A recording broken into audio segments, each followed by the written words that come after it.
இவைகளெல்லாம் உங்கள் நம்பிக்கைகளா? பதட்டப்படுவது என்பது இயற்கையானது. கோபப்படுவது அவசியமான ஒன்று. மகிழ்ச்சி என்பது நிபந்தனைகளுக்கு உட்பட்டது. மனதை ஒருநிலைப்படுத்தி தியானம் செய்வது கடினம். உங்களைப் பற்றிய உண்மைகளை அறிந்து கொள்ளுங்கள். அமைதி, மகிழ்ச்சி, அன்பு இவற்றை யதார்த்தமாக்குங்கள். விடியலை வரவேற்போம் பிரம்மகுமாரிகளுடன். ஓம் சாந்தி. மகிழ்ச்சியின் அளவுகோலை பற்றி நம்ம இவ்வளோ எபிசோடில் பேசிகிட்டு இருந்தோம். அதாவது மகிழ்ச்சி அப்படின்றது எப்படி உருவாகுது, இது எதெல்லாம் தடை செய்யுது, எதெல்லாம் நம்ம வாழ்க்கையில் நம்பிகிட்ருக்கோம், எதெல்லாம் நம்ம விட்டுடணும், டெலீட் பண்ணணும், நிறைய விஷயங்கள் மகிழ்ச்சிக்கு சம்பந்தப்பட்ட விஷயங்கள் அனைத்தும் பேசும்போது பல கோணத்தில் ஏதேதோ விஷயங்களை பற்றி ஆராய்ந்து தெரிஞ்சுக்கிட்டோம். இந்த நிகழ்ச்சியின் மூலமாக நான் யார் அப்படின்ற ஒரு உண்மை, ஒரு தத்துவம் சொல்லலாம், இல்லை ஒரு உண்மைன்னு சொல்லலாம், எப்படி வேணாலும் சொல்லலாம். நான் ஒரு ஆத்ம சக்தி அப்படின்ற ஒரு மிகப்பெரிய உண்மை, ரகசியம் கூட சொல்லலாம். இதை நம்ம தெரிஞ்சுக்கிட்டோம். இதுக்கு முக்கிய பங்கு எது நம்ம வகிக்குது அப்படின்னா ராஜயோக தியானம் தான் சொல்லணும்.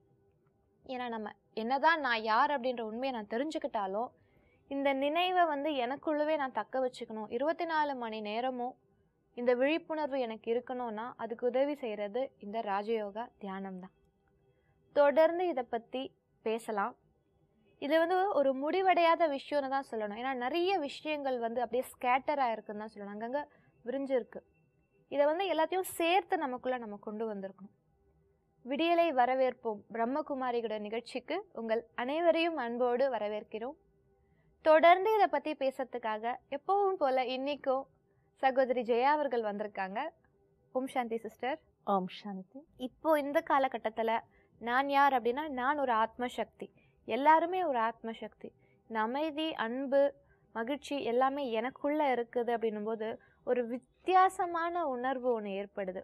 அதாவது இந்த நிகழ்ச்சியை ஆரம்பிக்கும் போது நான் எப்படி ஆரம்பித்தேன்னா, எனக்குள்ளே சந்தோஷம் இருக்குது, அது ஒரு ஜி பூம்பா அப்படின்னா மறைஞ்சு போயிடுதுன்னு தான் நான் உங்களுக்கு ஞாபகம் இருந்தால் அப்படி தான் நான் ஆரம்பித்தேன்.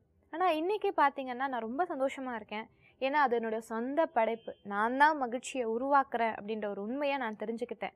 இப்படி ஒரு வித்தியாசமான ஒரு உணர்வு ஏற்பட்டது அப்படின்னா அது நிச்சயமாக உங்களுடைய அந்த சொற்பொழிவுன்னு தான் சொல்லணும். இன்னும் கொஞ்சம் டீப்பாக போகணும் அப்படின்னா இப்போ இது வரைக்கும் நிறைய வியூவர்ஸ் பார்த்துக்க மாட்டாங்க, இப்போ புதுசாக பார்க்க ஆரம்பிச்சிருப்பாங்க.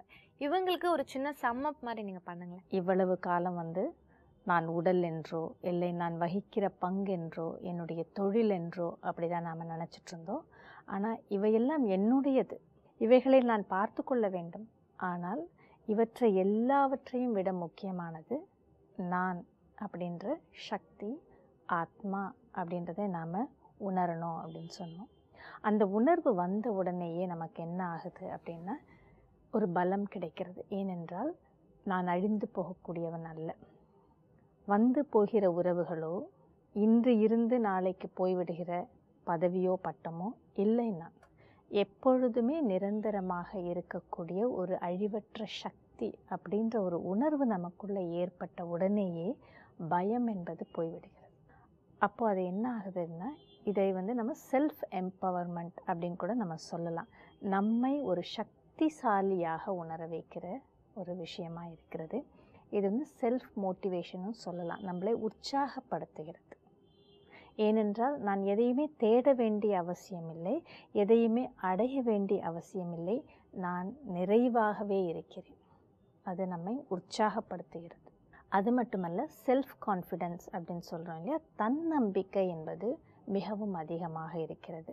இந்த காலகட்டத்தில் நிறைய பேர் சொல்கிறாங்க, குழந்தைகளுக்கு நம்பிக்கை இல்லை, செல்ஃப் கான்ஃபிடென்ஸ் இல்லை, தன்னம்பிக்கை இல்லை. நிறைய பேருக்கு இந்த பிரச்சனை இருக்குது. நமக்குள்ளே அந்த தன்னம்பிக்கை குறைவாக இருக்குது அப்படின்னு சொல்லிட்டுருக்காங்க. அதுக்கு காரணம் என்ன அப்படின்னா செல்ஃப், நான் யார் என்பதே எனக்கு சரியான ஒரு உண்மை தெரியாமல் இருக்கும் பொழுது அந்த நம்பிக்கை எப்படி இருக்கும்?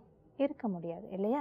இப்போ நமக்கு வந்து நான் யார் அப்படின்ற ஒரு உணர்வு வந்திருக்கிறது, அந்த உண்மை தெரிந்திருக்கிறது, அதனுடைய அடிப்படையில் என்னுடைய நம்பிக்கை என்பது வளர்கிறது. இதுதான் செல்ஃப் கான்ஃபிடென்ஸ். என்னால் எதையும் செய்ய முடியும், எனக்குள் சக்தி இருக்கிறது, நான் அமைதியானவன், நான் அன்பே உருவானவன், நான் சக்தி வாய்ந்தவன் இல்லையா? ஸோ இதையெல்லாம் நாம் சொல்ல சொல்ல சொல்ல என்ன ஆகும் அப்படின்னா, அதை நம்ம உணர ஆரம்பிப்போம். அதை நம்ம உணர ஆரம்பிக்கும் பொழுது நம்முடைய தேடல்கள் வெளியில் வந்து நின்று போயிடும். ஏனென்றால் நான் அதை உள்ளே வந்து அனுபவம் செய்ய ஆரம்பிப்பேன். ஸோ இது வந்து ஒரு நாள்லையோ இல்லை ஒரு வாரத்துலேயோ 10 நாள்லையோ நடந்துடாது. இது என்ன நடக்கணும் அப்படின்னா, நாள்தோறும் இந்த பயிற்சியை நாம் செய்யணும். இன்றைக்கு காலகட்டத்தில் வந்து நான் உடல்தான் அப்படின்ற ஒரு நம்பிக்கை வந்து மிக ஆழமாக இருக்கிற ஒரு நம்பிக்கை. இதை வந்து நாம் வந்து நீக்கணும். இதை தவிடு பொடியாக ஆக்கிட்டு நான் ஒரு சக்தி என்கிற உணர்வை நான் வந்து கொண்டு வரணும் அப்படின்னா அதற்கு பயிற்சி தேவை. அதை நாம் அனுபவம் செய்ய வேண்டும். நான் ஒரு ஆத்மா அமைதியானவன் அப்படின்றத வந்து திரும்ப திரும்ப திரும்ப தியானத்தில் வந்து நமக்கு நாமே சொல்கிறது, அதை அனுபவமும் செய்கிறது. இது வந்து நம்ம செஞ்சுக்கிட்டே இருக்கணும். இதற்காக தான் வந்து நம்ம சென்டர்ஸ்க்கு போகிறோம். சென்டர்ஸில் வந்து நமக்கு வந்து ராஜயோக தியானத்தை வந்து நமக்கு சொல்லி கொடுக்குறாங்க, பயிற்சி கொடுக்குறாங்க. அங்கே டெய்லி வந்து நமக்கு எதை நினைவூட்டுகிறார்கள் என்றால், நீங்கள் உடல் அல்ல, நீங்கள் ஒரு ஆத்மா, சக்தி வாய்ந்தவர்கள், அமைதியானவர்கள், அன்பானவர்கள் அப்படின்னு நமக்கு வந்து திரும்ப திரும்ப திரும்ப அந்த உணர்வை வந்து நினைவுபடுத்தும் பொழுது நாளடைவில் இந்த நம்பிக்கை வந்து நமக்கு உண்மையாக இருக்கும். நம்முடைய பழைய நம்பிக்கைகள், நான் உடல் அப்படின்னு நம்பிக்கிட்டு இருக்கோம் இல்லையா, அந்த நினைவு கொஞ்சம் கொஞ்சமாக போயிடும். இந்த காலகட்டத்தில் வந்து பாடி கான்ஷியஸ்னஸ், உடலினுடைய உணர்வு வந்து ரொம்ப அதிகமாக இருக்குது. ஸோ ஒரு நாளில் வந்து நாம் அதை வந்து நீக்கிவிட முடியாது. இந்த நிகழ்ச்சியை வந்து பார்த்துட்டு இருந்த ஒருத்தர், எனக்கு ரொம்ப நல்லா தெரிஞ்சவர், என்னுடைய நெய்பர். அவர் வந்து அவருடைய மகன் மகள் எல்லாருமே வந்து திருமணம் ஆயிட்டாங்க. அவர் இப்போ வந்து பேரன் பேத்திகள் எல்லாம் எடுத்துட்டாரு. எனக்கு தெரிஞ்சு ரொம்ப ஒரு யோக்கியமாக வாழ்ந்தவர்னு நான் சொல்லலாம். ஏன்னா அவர் யாருக்குமே கெடுதல் நினச்சது கிடையாது. ஒரு தவறான வழி அந்த மாதிரிலாம் போனது. யார் வந்தாலும் வந்து ஹெல்ப் பண்ணுறது, யார் வந்து கேட்டாலும் இல்லைன்னு சொல்லாமல், தன்கிட்ட இல்லைன்னாலும் வெளியிலேருந்து கடன் வாங்கியாவது மற்றவங்களுக்கு கொடுத்து ஹெல்ப் பண்ணுவார். நல்லா வாழ்ந்தவர்னு சொல்லலாம். அதாவது அவர் வந்து ஒரு தொழிலதிபர், நல்லா நியாயமாக தர்மப்படி கரெக்டாக தொழில் பண்ணி, அந்த ப்ராஃபிட் லாஸ் இருந்தால் கூட எல்லாருக்கும் வந்து கரெக்டாக வந்து பங்கிட்டு கொடுத்து, அந்த மாதிரி ரொம்ப நல்லா வாழ்ந்தவர்னு நான் சொல்லணும். பட் இப்போ வந்து அவர்கிட்ட ஒன்றும் இல்லை அப்படின்றது அவர் நினைக்கிறாரு. பட் இப்போ அவருக்கு தேவையாக என்ன இருக்குதோ அது அவருக்கு இருக்குது. நான் இவ்வளோ நல்லவனாக வாழ்ந்திருக்கேன், ஆனால் நான் நல்லவனாக வாழ்ந்ததுக்கான அடையாளம் எதுவுமே இல்லை. யாருமே என்னுடைய நல்ல மனசுக்கு வந்து என்னை வந்து புகழ்கிறதோ, இல்லை நீ இப்படி நல்லதனமாக வாழ்ந்திருக்கியே அதனால் நீ இப்படி நல்ல வாழ்க்கை உனக்கு அமையட்டும், நீ என்ன எதிர்பார்க்குறியோ அந்த மாதிரி ஒரு வாழ்க்கை அமையட்டும் அப்படின்ற மாதிரி எதுவுமே நடக்கலை. அப்போனா நான் வந்து தோத்துட்டேன்னு தான் நான் நினைக்கிறேன். I'm not content, I'm so frustrated, எனக்கு ரொம்ப டிஸப்பாயிண்டடாக இருக்குது அப்படின்னு அவர் சொன்னார். இது கூட ஒரு எண்ணம் தான் இல்லையா? அவர் வந்து தன்னை தொழிலதிபராக நினச்சிக்கிருக்காரு. அது மட்டும் இல்லாமல் தொழில் ரீதியாக தான் வந்து எதையெல்லாம் அடையணுமோ அதுதான் தன்னுடைய வெற்றி என்று நினச்சிருக்காரு. அந்த உணர்வில் இருக்கிறதுனால தான் இது வந்து இல்லாதப்போ இது பெரிய இழப்பாக தெரிகிறது. ஆனால் ஒரு ஆத்மாவாக ஆத்ம உணர்வுகளை பார்க்கும்பொழுது அவருக்குள்ளே இருந்த அந்த நேர்மை, நாணயம், அப்படி விலை மதிக்கத்தக்க, விலை மதிப்பே இல்லாத அந்த குணங்கள் அவருக்குள்ளே இருந்திருக்கு. அந்த குணங்களின் வாயிலாக தான் அவர் தன்னுடைய வாழ்க்கையை வந்து நடத்தி கொண்டிருந்தார். இப்போ அவர் என்ன கேட்குறாரு, நான் இப்படியெல்லாம் வாழ்ந்திருக்கேன், ஆனால் தப்பு செஞ்சவங்க எல்லாமே வந்து வேறு பொசிஷனில், டிஃப்ரெண்ட் பொசிஷனில் இருக்காங்க. ஆனால் நல்லவனாக வாழ்ந்தால் எனக்கு என்ன மதிப்பு? நான் என்ன அடைஞ்சேன்? நம்முடைய மதிப்பு என்பது வந்து அடுத்தவர்கள் என்ன நினைக்கிறார்கள் என்பதை பொறுத்து அல்ல. என்னுடைய மதிப்பு என்பது நான் எப்படி என்னை நினைத்து கொண்டிருக்கிறேன், அதுதான் ரொம்ப முக்கியம். என்னை பொறுத்த வரைக்கும் அவர் வந்து நேர்மையாகவும் நாணயமாகவும் உள்ளே வந்து வாழ்ந்திருக்காரு. அப்படி வாழ்ந்து காட்டியிருக்காரு. அப்படின்றப்போ அதுதான் அவருடைய வாழ்க்கையினுடைய வெற்றி என்பது. இன்றைக்கு காலகட்டத்தில் வந்து பலவிதமாக ஏமாற்றியோ இல்லை மோசடி செஞ்சோ வெளியில் வந்து வெற்றிகளை அடைஞ்சிருக்கலாம். ஆனால் அவர்களுக்குள்ளே வந்து அந்த நல்ல பாசிட்டிவ் எனர்ஜி என்பது அவர்களுக்குள்ளே இருக்கிறதில்ல, சக்தி என்பது இருக்காது. இல்லையா? அது நமக்கு போக போக தெரியும். ஆனால் இவர் வெளியில் அந்த மாதிரி இல்லாவிட்டாலும் அவர்களுக்குள்ளே இருக்கிற அந்த நல்ல குணங்கள், அந்த பாசிட்டிவான அந்த சக்தி வாய்ந்த குணங்கள் அதன்படி அவர் வாழ்ந்திருக்காரு. நிச்சயமாக அவருக்குள்ளே எந்த விதமான முரண்பாடும் இருக்காது. அவர் என்ன இன்றைக்கும் சொல்லுவார் அப்படின்னா, நான் சரியாக வாழ்ந்தேன், அதுதான் வெற்றி. நான் எப்படி வாழ்ந்தேன்னு எனக்கு தெரியல, நான் செஞ்சது சரியா தப்பா தெரியல அப்படின்ற ஒரு கொஷின் மார்க் இல்லாமல் நான் சரியாக வாழ்ந்தேன், என்னுடைய சரியான உணர்வுப்படி நான் வாழ்ந்தேன் அப்படின்றப்போ இங்கே சிக்கல் கிடையாது, எண்ணங்களில் முரண்பாடுகள் கிடையாது. அதுவே ரொம்ப பெரிய மனதில் நிச்சயமாக திருப்தி இருக்கும். இன்றைக்கு யாருக்காகவும் அவர் பயப்பட வேண்டிய அவசியம் இருக்காது, இல்லையா? அதுதான் உண்மையான வெற்றி. அதாவது நம்ம ஆத்மாக்கே பயப்படுற நம்முடைய சுய மரியாதை என்பது நான் எதையெல்லாம் அடைந்தேன் என்பதிலோ, யார் என்னை எப்படி புகழ்கிறார்கள் என்பதிலோ, யார் என்னை எப்படி பார்க்கிறார்கள் என்பதிலோ இல்லை. என்னுடைய செல்ஃப் எஸ்டீம், என்னுடைய சுய மரியாதை என்பது நான் எவ்வளவு நிறைந்திருக்கிறேன், எத்தனை குணங்களால் நான் நிறைந்திருக்கிறேன், அதை பொறுத்து தான் நான் என்பது இருக்கு.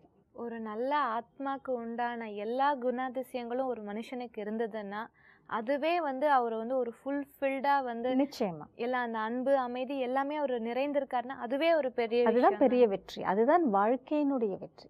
வாழ்க்கை என்பது ஒரு பயணம், இல்லையா? அந்த பயணத்தில் நாம் எப்படி போகிறோம் அப்படின்றது தான். வாழ்க்கை என்பது டெஸ்டினேஷன் கிடையாது, நாம் எதை அடையப் போகிறோம் என்பது கிடையாது. வாழ்க்கையே ஒரு பயணம். அந்த பயணத்தில் நான் எப்படி இருந்தேன், அதுதான் ரொம்ப முக்கியம். அந்த பயணத்தில் நான் மகிழ்ச்சியாக இருந்தேன், அமைதியாக இருந்தேன், அன்போடு இருந்தேன், என்னுடைய உறவுகளில் திருப்திகரமாக இருந்தேன், அது ரொம்ப முக்கியம்.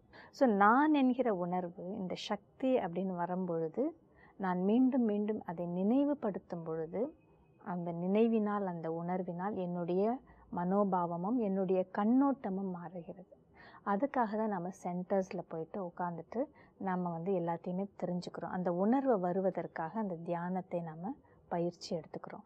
ஸோ இந்த தியானத்தில் நான் யார் அப்படின்றதுக்கு அந்த உண்மையை நாம் தெரிஞ்சுக்கிறோம்.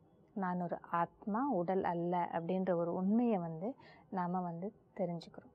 இப்போது நான் உடல் அப்படின்னு நினைக்கிறதுனால பல பிரச்சனைகள் அப்படின்னு சொன்னோம், இல்லையா? ஸோ நான் ஆத்மா அப்படின்ற உண்மையை நமக்கு யார் சொல்லி கொடுக்குறாங்க அப்படின்றத நம்ம பார்த்தோம் அப்படின்னா, இப்பொழுது சுயம் பகவான் பரமாத்மாவை இந்த உலகத்தில், இந்த சிருஷ்டியில் நமக்கு மறந்திருந்து அறியாமையில் நாம் இருக்கும் பொழுது, நாம் யார் என்றே மறந்த ஒரு நிலையில் இருக்கும் பொழுது நமக்கு அந்த உணர்வை சொல்லி கொடுக்கிறார், அந்த உண்மையை சொல்லி கொடுக்கிறார். இது வரைக்கும் நமக்கு நாம் ஒரு சக்தி என்பது தெரியாது, உடல் அப்படின்னு நினச்சிட்டு இருந்தோம், இல்லையா? அதுவே பெரிய குழப்பம். நான் உட்காந்து கடவுளை நினைக்கிறேன் அப்படின்றப்போ என்ன ஆகுதுன்னா, நான் எப்படி கடவுளை நினைப்பேன் அப்படின்னா உருவத்தினுடைய அடிப்படையில். ஏன்னா எனக்கு உருவம் இருக்கிறது.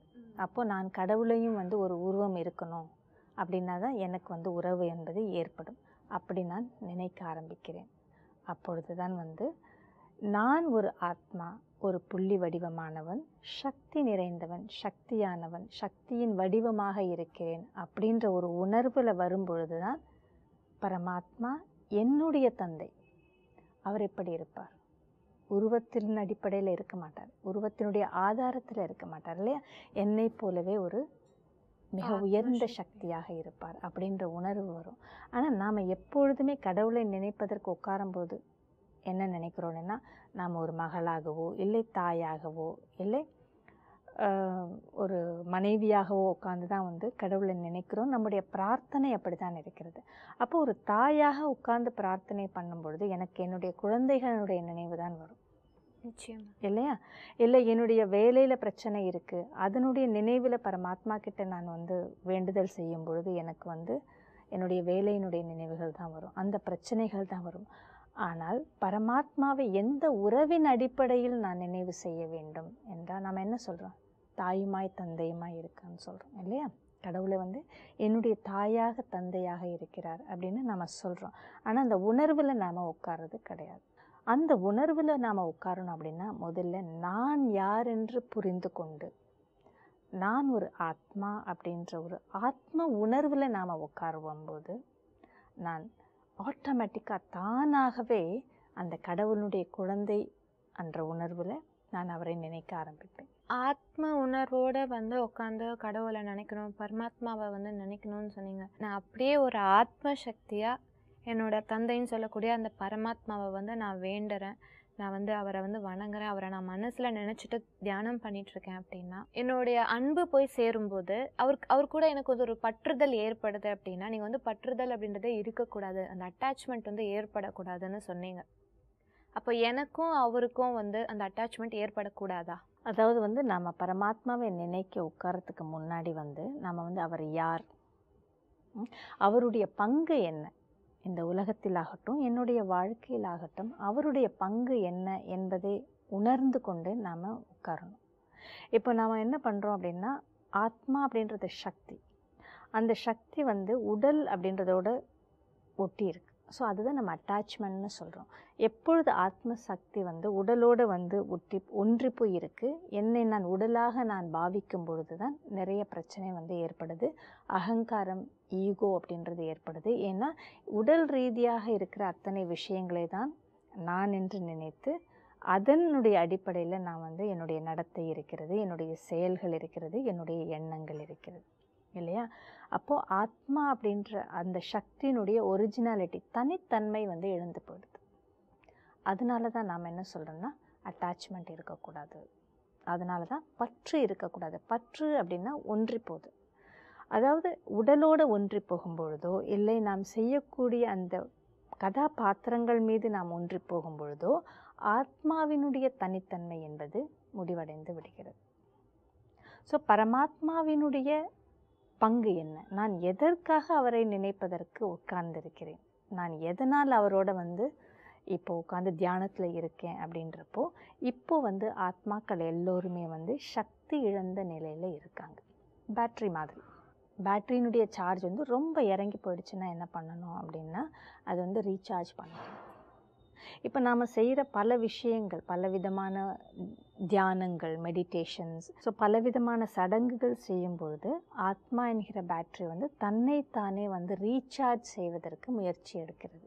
ஆனால் மிகவும் சக்தியை இழந்த நிலையில் இருக்கிற இந்த ஆத்மா வந்து அந்த மாதிரி ரீசார்ஜ் செய்கிறது என்பது மிகவும் கடினமான ஒரு முயற்சியாக இப்போ இருக்குது.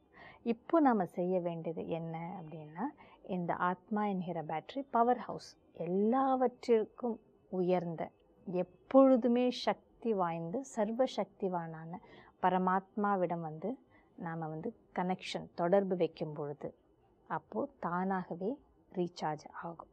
ஸோ அந்த ரீசார்ஜ் ஆகிறதுக்காக தான் நாம் வந்து மெடிடேஷனில் தியானத்தில் பரமாத்மாவை தொடர்பு கொள்ளணும். ஆனால் அதற்கு முன்னாடி பரமாத்மாவினுடைய பங்கு என்னுடைய வாழ்க்கையில் என்ன அப்படின்றத வந்து நாம் தெரிஞ்சுக்கணும். பரமாத்மாவே இந்த உலகத்தில் வந்து நான் ஆத்மா என்பதையும் அவர் என்னுடைய தந்தை அப்படின்றதையும் அவருடைய பங்கு என்ன என்பதையும் வந்து சொல்கிறார். இன்றைக்கி ஸ்ரீமத் பகவத்கீதையாகட்டும், இல்லை பைபிள் ஆகட்டும், இல்லை குரான் ஆகட்டும், எல்லா வேத நூல்களுமே என்ன சொல்லுது அப்படின்னா, அதர்மம் தலை தூக்கும் பொழுது கடவுள் இந்த உலகத்தில் நிச்சயம் வருவார் இல்லையா? அதர்மம் தலை ஓங்கும் பொழுது நான் மீண்டும் இந்த பூமியில் அவதாரம் செய்வேன், அப்பொழுது தர்மத்தை நான் மீண்டும் நிலைநிறுத்துவேன் அப்படின்னு சொல்லியிருக்காரு. ஸோ அப்படின்னா என்ன அர்த்தம் அப்படின்னா, கடவுள் நிச்சயமாக இந்த சிருஷ்டியில் இந்த உலகத்தில் வருவார், வந்து அவர் செய்ய வேண்டிய அந்த வேலையை செய்வார் அப்படின்னு அர்த்தம். இப்போது நீங்கள் பார்த்தீங்கன்னா இந்த காலகட்டம் என்பது எப்படி இருக்குது, நிச்சயமாக அதர்மம் என்பது தலை தூக்கி இருக்குது அப்படின்னு சொல்லலாம் இல்லையா? இப்போது வருவாரா மாட்டாரா அப்படின்ற கேள்விக்கே வந்து இடம் இல்லை. நிச்சயமாக அவர் வந்தே தீர வேண்டும் அப்படின்ற ஒரு நிலை தான் இப்பொழுது இருக்கிறது. ஸோ கடவுள் என்பவர் பரமாத்மா இந்த உலகத்தில் வந்து விட்டார். அவர் வந்து எவ்வளவோ நமக்கு தெரியாத உண்மைகளை நமக்கு வந்து சொல்லி கொடுத்துட்டு இருக்கார். அப்படி சொல்லும் பொழுது அவருடைய பங்கு என்பது என்ன அப்படின்னா, ஆத்மாக்களை வந்து மீண்டும் சக்தி வாய்ந்தவர்களாக ஆக்குவது. நாம் வந்து யூஸ்வலாக என்ன பண்ணுறோம் அப்படின்னா, பிரார்த்தனை செய்யும் பொழுது எனக்கு இந்த வேலை வேணும், எனக்கு இது வேணும், எனக்கு அது ஆகணும், நான் அதை சாதிக்கணும், எனக்கு இந்த பிரச்சனை இருக்குது அப்படின்னு தான் நம்ம சொல்லிகிட்ருக்கோம். நாம் என்ன நினைக்கிறோன்னா, கடவுள் நம்முடைய பிரச்சனைகளை தீர்ப்பார், கடவுள் இந்த சூழ்நிலைகள் எல்லாம் மாற்றிடுவார் அப்படின்னு தான் நம்முடைய எதிர்பார்ப்பு என்பது இருக்குது இல்லையா? ஆனால் கடவுள் பிரச்சனைகளை தீர்ப்பாரா, இல்லை அந்த சூழ்நிலையை மாற்றுவாரா அப்படின்னும்போது இல்லை. அவருடைய பங்கு என்ன அப்படின்னா, ஆத்மா என்கிற இந்த சக்தி, இழந்த சக்தியை மீண்டும் கொண்டு வருவது. இங்கே என்னுடைய சக்தியை நிரப்புகிறார், உள்ள சக்தியை நிரப்புகிறார். அந்த சக்தியை உபயோகப்படுத்தி நான் என்னுடைய பிரச்சனைகளை தீர்த்து கொள்வேன், நான் என்னுடைய சூழ்நிலைகளை சரி செய்து கொள்வேன். அவர் நேரடியாக சூழ்நிலையையோ இல்லை பிரச்சனைகளையோ சரி செய்வது என்பது சாத்தியமில்லை. அதற்கான சக்தியை எனக்குள் நிரப்புகிறார். ஸோ அவருடைய ரோலை, அந்த பங்கை நாம் முழுவதுமாக புரிந்து கொள்ள வேண்டும். அப்படி புரிந்து கொள்ளும் பொழுது தான் நாம் தியானத்தில் அமரும் பொழுது, நாம் அந்த பவர் ஹவுஸோட தொடர்பு வைத்து கொள்ளும் பொழுது தானாகவே பரமாத்மா என்பவர் அமைதியின் கடல், அவர் அன்பின் கடல், சக்தியின் கடல். ஸோ அந்த கடலாக இருக்கக்கூடிய அவரிடமிருந்து அத்தனை குணங்களும் எனக்குள் தானாகவே நிரம்புகிறது. அந்த நிரம்புகின்ற அந்த சக்தியை நான் பயன்படுத்தி நான் என்னுடைய பிரச்சனைகளையும் குழப்பங்களையும் தீர்த்து கொள்கிறேன். நாம் சொல்கிறோம் இல்லையா, ஒரு சில குழந்தைகளை பார்க்கும்பொழுது, உன்னுடைய அப்பா யார் தெரியுமா, நீ இப்படியெல்லாம் பேசுகிற, இப்படியெல்லாம் நடந்துக்கணும், நீங்கள் இந்த குடும்பத்தை சார்ந்தவங்க, இப்படிப்பட்டவர் உங்களுடைய அப்பா, அவருடைய குழந்தையான நீங்கள் இப்படி தான் நடந்துக்கணும் அப்படின்னு தான் சொல்லி கொடுக்குறோம் இல்லையா குழந்தைகளுக்கு. அதே மாதிரி நான் யாருடைய குழந்தை அப்படின்ற ஒரு உணர்வை கொண்டு வாருங்கள். என்னுடைய தந்தை சர்வசக்திவான், பரமாத்மா, அன்பின் கடலாக இருப்பவர், அமைதியின் கடலாக இருப்பவர், மகிழ்ச்சியின் கடலாக இருப்பவர். அந்த ஆனந்த கடலினுடைய குழந்தை நான் அப்படின்ற ஒரு உணர்வில் நாம் இருக்கும் பொழுது என்னுடைய எண்ணங்கள், என்னுடைய சொல், செயல் எல்லாமே சரியாக இருக்கும். ஸோ இந்த ஒரு உணர்வை நாம் எப்பொழுதுமே வைத்து கொள்ளும் பொழுது தான் நம்முடைய ஆத்மா அப்படின்ற சக்தி இழந்த நிலையில் இருக்கிற இந்த பேட்ரி சார்ஜ் ஆகிட்டே இருக்கும். நாம் அந்த பரமாத்மாவோடு எப்பொழுதுமே தொடர்பில் இருக்கலாம். அந்த தொடர்பில் இருக்கும் பொழுது நாம் எப்பொழுதுமே ஆன்மீக உணர்விலும் நாம் இருக்க முடியும். ஒருத்தருக்குள்ளேயும் இழந்த சக்தியை எப்படி அந்த ரீசார்ஜ்னு ஒரு நல்ல ஒரு வேர்டை நீங்கள் சொன்னீங்க, அதை எப்படி கொண்டு வரணும்னு சொன்னீங்க. ஆனால் இன்றைக்கி நம்ம எல்லாருமே பரமாத்மாவுடைய குழந்தைங்கன்னு சொல்லும்போதே நிஜமாவே அவர் ஒரு ஆனந்த கடலாக அந்த ஆனந்தம் எங்கள் எல்லாருக்குள்ளேயுமே கண்டிப்பாக ஏற்படும்னு நினைக்கிறேன். இத்தனை நாள் இந்த நிகழ்ச்சியில் நீங்கள் தியான பயிற்சி நீங்கள் கொடுத்தீங்க. பட் இன்றைக்கி இந்த தியானம் வேறு ஒரு புதிய கோணத்தில் எங்கள் எல்லாருக்குமே கிடைக்கும்னு நாங்கள் நினைக்கிறோம். இன்றைக்கி இந்த நிகழ்ச்சியை தியானத்தோடு நாங்கள் முடிவு செய்யணும்னு நினைக்கிறோம். நாம் மிகவும் சௌகரியமாக அமர்ந்து கொள்வோம். இப்போது நாம் எந்த கடினமான விஷயமும் செய்யவில்லை. நாம் நம் தந்தையை மட்டும் நினைவு செய்ய அமர்ந்திருக்கிறோம்.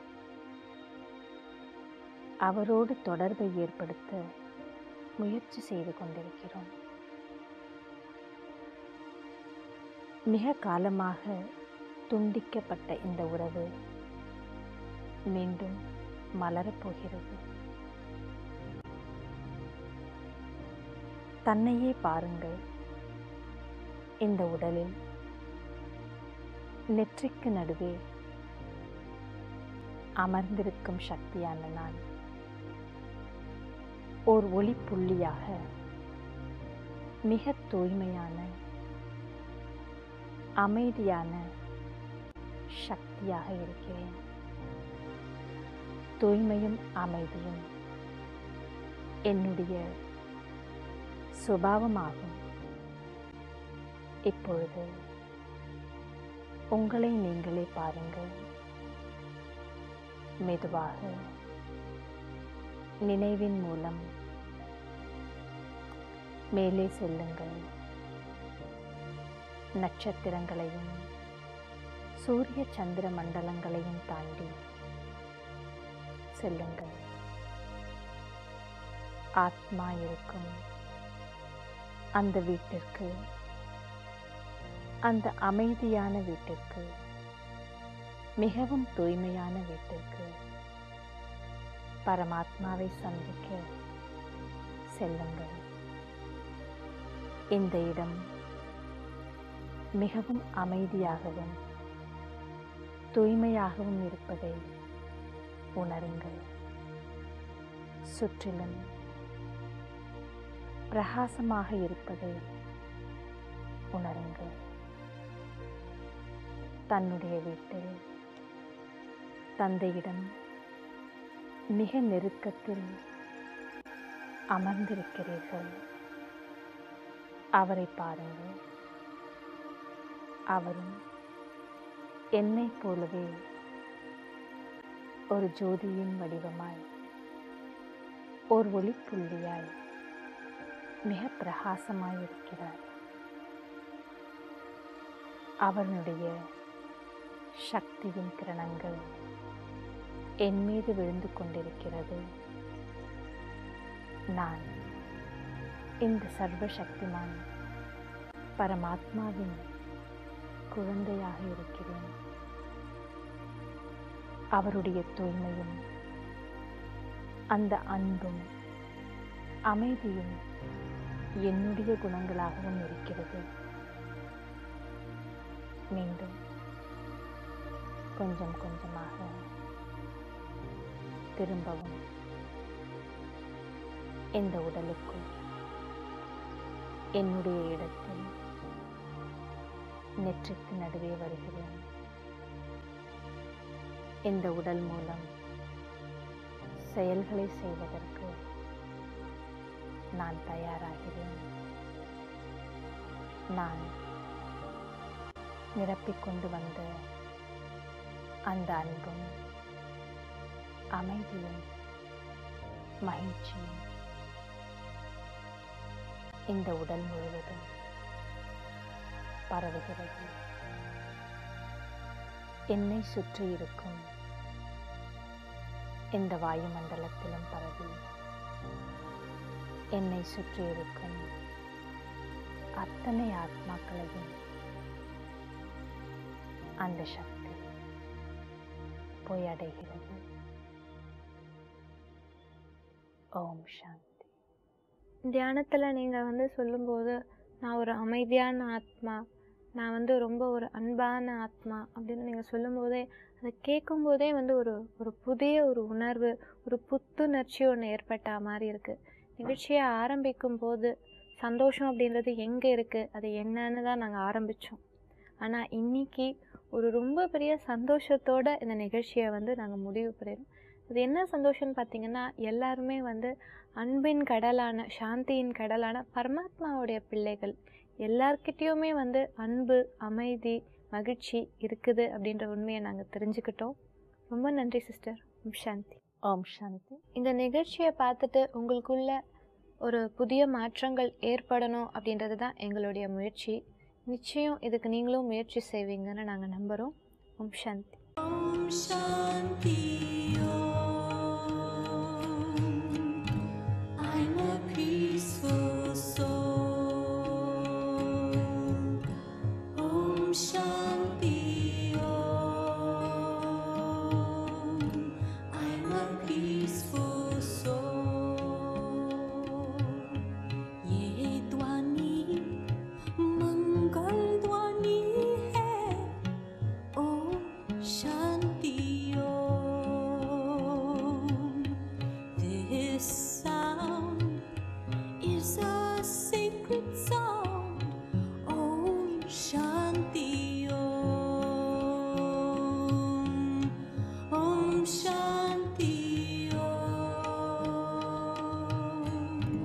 I'm a peaceful soul. Brahma குமாரிகளின் சேவை மையங்களில் ராஜயோக தியான பயிற்சி இலவசமாக அளிக்கப்படுகிறது. நாள்தோறும் 1 மணி நேரம் 7 நாட்களுக்கு இந்த பயிற்சி அளிக்கப்படுகிறது. உலகெங்கிலும் 8500க்கும் மேற்பட்ட சேவை மையங்கள் இயங்கி வருகின்றது. இந்தியாவில் முக்கிய நகரங்களில் மட்டுமின்றி சிறு சிறு கிராமங்களிலும் சேவை மையங்கள் இயங்குகின்றது. மேலும் விவரங்களுக்கு நீங்கள் தொடர்பு கொள்ள வேண்டிய முகவரி